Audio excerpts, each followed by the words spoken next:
Assalamualaikum warahmatullahi wabarakatuh. Muslimin muslimat yang dirahmati Allah Subhanahu wa taala, wirausaha, pekerja dan karyawan, mahasiswa dan pelajar yang kami banggakan. Materi ke-7, bekerja dengan iman, dengan judul merajut masa depan sejahtera di tengah pandemi. Kita mulai dengan wawancara dengan Ibu Widi yang sudah lebih dari 20 tahun sebagai karyawati. Kalau untuk di perusahaan ini 4 tahun, kalau bukan dengan perusahaan-perusahaan lain kurang lebih sekitar 20 tahun. Alhamdulillah Pak, terpenuhi. Ya, walaupun bisa nabung sedikit-sedikit, paling tidak terpenuhi. Alhamdulillah.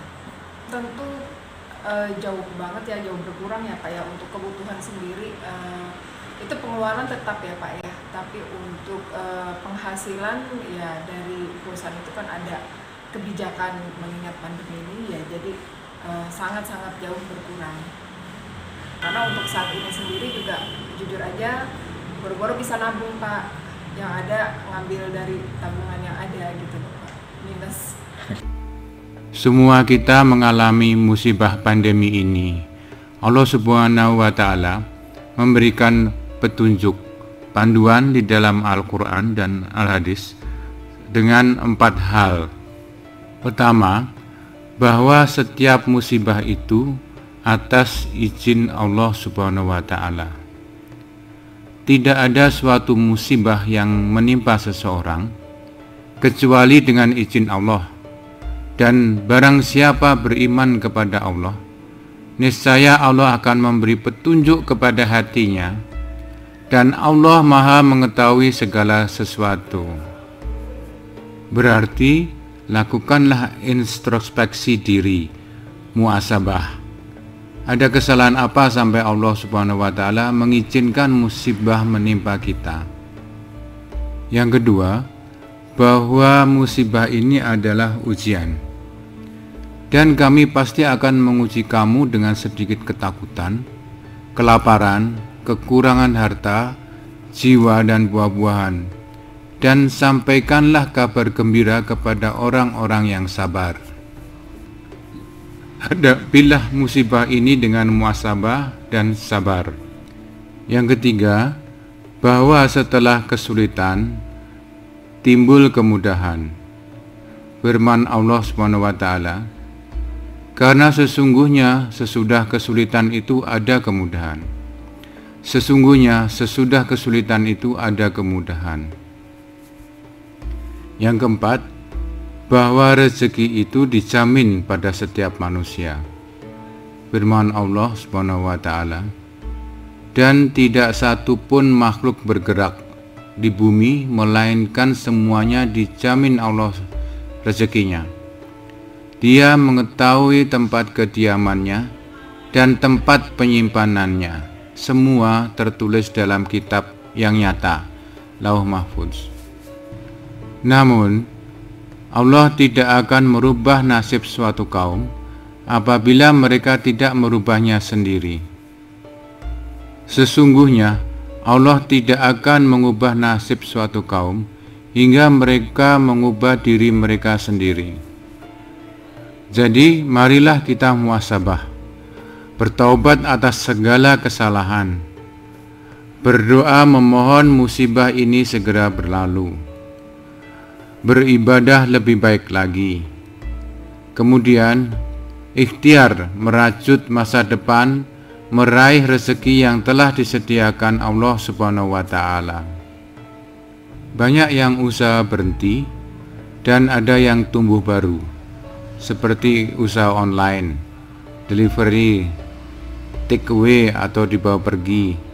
Ada yang rame-rame membuat pasar kuliner di akhir minggu buat nambah-nambah penghasilan.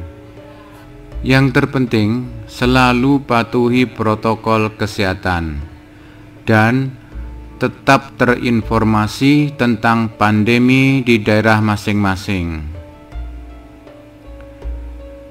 Bila memulai usaha baru, agar menghasilkan seperti yang diharapkan, beberapa hal yang perlu diperhatikan.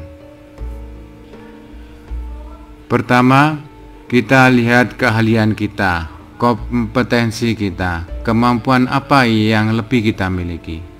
Seperti ibu penjual sayur ini, memiliki kemampuan menyediakan sayur-sayuran segar untuk pecel. Maka dia berjualan pecel saja, tidak nasi pecel. Dan hanya untuk dibungkus atau dibawa pulang. Semuanya disediakan praktis, bumbu telah dibungkus sendiri, demikian juga rempeyek, take away dibawa pulang. Demikian juga bila kita sebagai mahasiswa. Kalau kita mampunya belajar mata pelajaran biologi misalnya, jangan mengambil jurusan lain atau mata pelajaran lain seperti ekonomi. Kita lihat sabda Rasulullah SAW. Jika urusan diserahkan bukan kepada ahlinya, maka tunggulah kehancuran itu. Hadis Bukhari nomor 6015. Usaha akan rusak bila tidak ditangani sesuai keahliannya atau kompetensinya.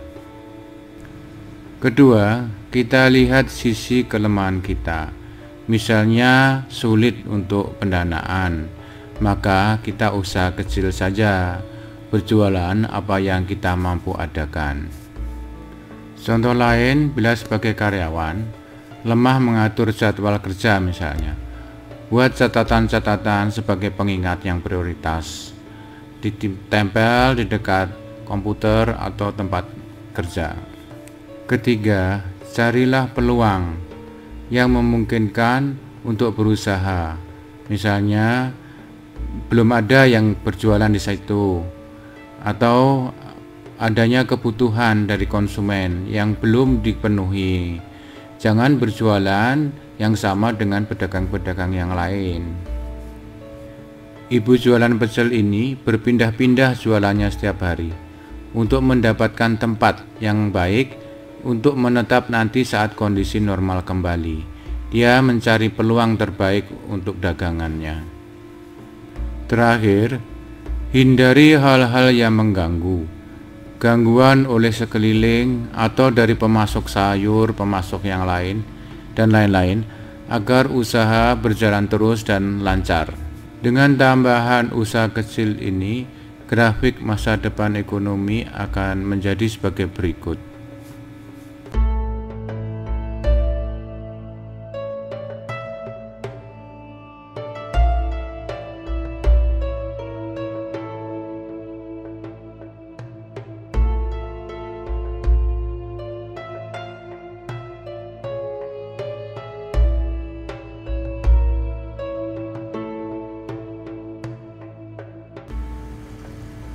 Kunci untuk menjadi masa depan sejahtera adalah: pertama, hemat, tidak boros, agar tidak menjadi temannya setan. Sesungguhnya orang-orang yang pemboros itu adalah saudara setan, dan setan itu sangat ingkar kepada Tuhannya. Yang kedua adalah menabung, sesuai sabda Rasulullah SAW sebagai berikut. Allah memberi rahmat kepada seseorang yang berusaha dengan baik, membelanjakan secara sederhana, dan dapat menyisihkan kelebihan untuk menjaga saat dia miskin dan membutuhkannya. Hadis riwayat Bukhari dan Muslim. Ya, berharap gaji kembali segera normal ya, paling tidak. Jadi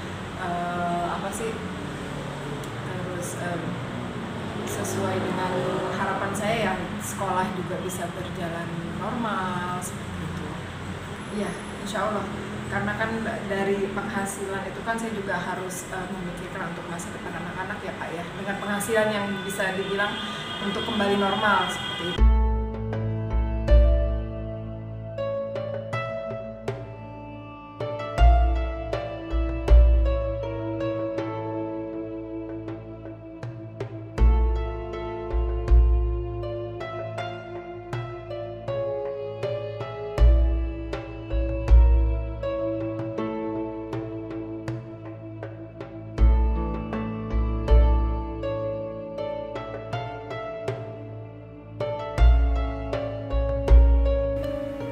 Mohon maaf apabila dalam penyampaian materi ini ada kesalahan baik isi maupun penampilan.